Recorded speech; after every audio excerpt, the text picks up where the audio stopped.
Shalom. Saudara, ada pertanyaan yang mesti kita jawab. Pertanyaannya adalah, jika Yesus Tuhan, mengapa Yesus mengatakan sembahlah Tuhan Allahmu, mengapa bukan sembahlah aku? Berdasarkan Matius 4 ayat 10. Mari kita bahas.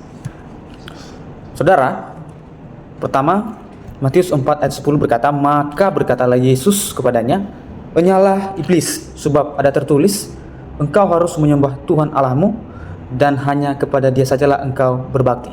Nah, ini dipersoalkan oleh saudara-saudara kita yang di sebelah. Mereka mempersoalkan, jika Yesus itu Tuhan, mengapa Dia tidak berkata sembahlah aku? Mengapa Dia mengatakan sembahlah Tuhan Allah? Jadi mereka menuduh bahwa Yesus bukan Tuhan, karena Yesus sendiri bilang bahwa sembahlah Tuhan yang ada di atas, bukan sembahlah aku. Nah, di sini kita akan memberikan jawab sedikit, dan kita akan meluruskan hal itu semampu kita.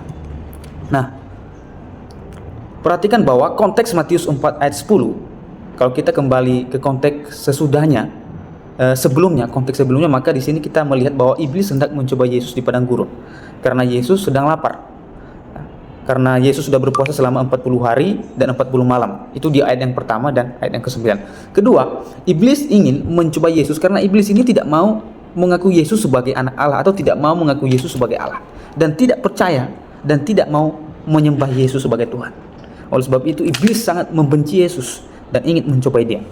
Ketiga, iblis menyuruh Yesus membuat roti dari batu, ayat yang ketiga. Lalu menyuruhnya menjatuhkan diri dari bumbungan bait Allah, ayat yang kelima dan keenam.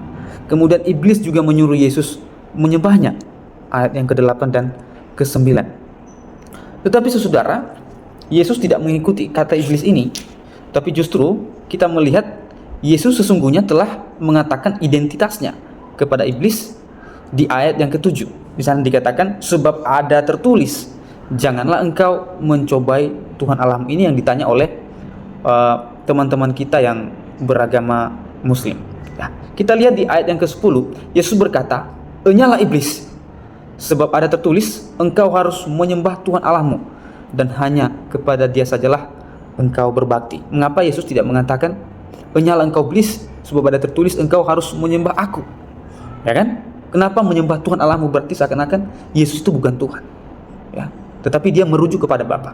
Ya, sebenarnya di sini Yesus sedang mengutip perjanjian lama. Ya, jadi Yesus mengucapkan kata ini karena iblis terus saja mengganggu dan mencobai Dia. Lalu pertanyaannya sekarang, apakah kata Yesus ini menunjuk kepada pribadi Allah di sorga atau kepada dirinya? Nah, pertama, Yesus mengutip perjanjian lama di dalam Ulangan 6 ayat 13. Engkau harus takut akan Tuhan Allahmu. Kepada Dia haruslah engkau beribadah, dan demi namanya haruslah engkau bersumpah. Jadi perkataan Yesus itu sebenarnya adalah perkataan yang sudah tertulis di dalam perjanjian lama. Jadi Tuhan Yesus tidak sembarangan berbicara. Dia merujuk kepada teks firman Tuhan atau teks kitab suci yang ada di perjanjian lama, bahwa kita harus menyembah Tuhan Allah. Kita tidak boleh menyembah yang lain. Karena iblis berkata kepada Yesus, sembahlah aku, maka Yesus berkata kepada dia, kita harus menyembah Allah. Karena kamu iblis bukan Allah, kita harus menyembah Allah yang benar. Kemudian Yesus dan Allah adalah satu. Di mana kita lihat di dalam Yohanes 10 ayat 30. Di sana dikatakan, aku dan Bapa adalah satu. Ini artinya Yesus dan Bapa tidak ada bedanya. Baik Yesus dan Bapa, mereka adalah sama-sama. Kemudian saya kasih satu ayat lagi. Di dalam Yohanes 14, 9 dan 11. Di sana dikatakan, kata Yesus kepadanya, telah sekian lama aku bersama-sama kamu, Filipus. Ya, Yesus berkata kepada Filipus, namun engkau tidak mengenal aku. Barang siapa telah melihat aku, ia telah melihat Bapa. Barang siapa telah melihat Yesus, maka ia telah melihat Bapa di surga. Karena tadi Allah dan Yesus itu adalah satu. Bagaimana engkau berkata, tunjukkanlah Bapa itu kepada kami? Tidak percayakah engkau bahwa aku di dalam Bapa dan Bapa di dalam aku? Apa yang aku katakan kepadamu tidak akan aku katakan dari diriku sendiri, tetapi Bapa yang diam di dalam aku, Dialah yang melakukan pekerjaannya. Percayalah kepada aku bahwa aku di dalam Bapa dan Bapa di dalam aku. Saudara, ini sudah membuktikan bahwa Yesus sendiri, ya, memang Dia tidak mengatakan akulah Tuhan, sembahlah aku. Tetapi di sini Dia berbicara kepada Filipus, bahwa Dia mengatakan kepada Filipus bahwa aku dan Bapa adalah satu. Apakah kamu tidak percaya juga pekerjaan-pekerjaan yang aku buat ini? Kamu masih belum percaya bahwa aku Tuhan? Ya, sehingga Yesus di sini, ya, mengatakan kepada Filipus, kamu telah sekian lama bersama-sama dengan aku, kamu melihat aku. Ya, Apakah kamu tidak melihat pekerjaan Allah di dalam diriku? Karena sebenarnya Yesus itu adalah Tuhan. Hanya saja dia tidak mengatakan secara langsung bahwa dia adalah Tuhan. Karena benar-benar di dalam kemanusiaannya dia menjalankan misi sebagai seorang hamba, sebagai seorang manusia. Nah, misalkan sekarang presiden. Kalau dia tahu dia adalah presiden, tidak mungkin dia mengatakan dan teriak-teriak di tempat umum, saya adalah presiden, saya tidak mungkin dia mengatakan seperti itu, karena memang dia adalah presiden. Ya, dia tidak mengakui lagi dirinya kepada orang lain, karena memang dia adalah presiden. Orang semua sudah tahu. Jadi Yesus tidak usah mengatakan aku Tuhan, sembahlah aku. Tidak usah mengatakan begitu, karena kenapa? Dia memang Tuhan. Dari perkataan-perkataannya kepada para murid-muridnya dan tindakannya sudah menunjukkan bahwa dia adalah Tuhan yang bukan berasal dari dunia ini. Ya. Dia bukan berasal dari dunia itu, tapi dia berasal dari surga. Nah, saudara, di dalam Kolose pasal 2 ayat 9 sampai 10, di sana dikatakan jelas, sebab dalam dialah berdiam secara jasmani seluruh kepenuhan kealahan. Dan kamu telah dipenuhi di dalam dia, dialah kepala semua pemerintah dan penguasa. Jelas. Jadi, ini hanya beberapa ayat yang menegaskan bahwa Yesus dan Bapa adalah satu. Yesus adalah Allah yang menjadi daging, mengambil rupa seorang hamba, yaitu manusia. Istilahnya adalah inkarnasi. Dia taat sampai mati untuk melakukan kehendak Bapa di surga. Makanya dalam ajaran agama Kristen ada doktrin ketritunggalan Allah, yaitu Allah Bapa, Allah Anak, dan Allah Roh Kudus. Ini yang susah dimengerti oleh banyak orang. Tiga tetapi satu, artinya tiga pribadi, Allah Bapa, Anak, dan Roh Kudus, namun satu esensi, setara dan sehakikat. Ya, tiga tetapi satu. Ya, tiga namun satu. Dalam perjanjian baru, ketritunggalan Allah sudah ada. Allah Bapa, Allah, dan Roh Kudus. Di mana kita lihat? Nah, Kejadian 1 ayat 1 sampai 3. Pada mulanya Allah satu menciptakan langit dan bumi. Bumi belum berbentuk dan kosong. Gelap gulita menutupi samudera dan roh Allah, Roh Kudus. 2. Melayang-layang di atas permukaan air. Berfirmanlah Allah, jadilah terang, maka terang itu jadi. Berfirmanlah Allah. Firman itu adalah Allah. Ya.